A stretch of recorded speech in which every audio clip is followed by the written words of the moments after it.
probably my favorite Valkyrie piece in literature. I know that's kind of like a high bar, but it's what I find really fascinating is that all signs point to the poetry being older than the prose it's surrounded by.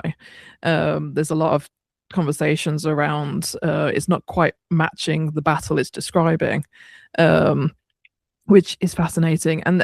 And yes, we have this idea of 12 women entering a dinga, which is a kind of a weaving room on the battlefield, which itself is kind of positioned as a bit of a liminal space. It's not really supposed to be there. It's a bit mysterious.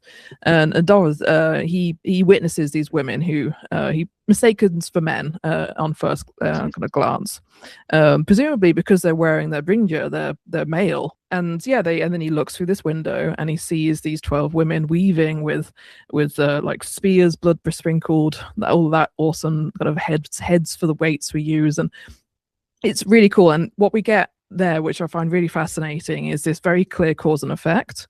So we're weaving, swords are clashing, shields are breaking. There is a pattern for the poetry that is like they're doing something that's happening outside, and it's all being witnessed by this third party.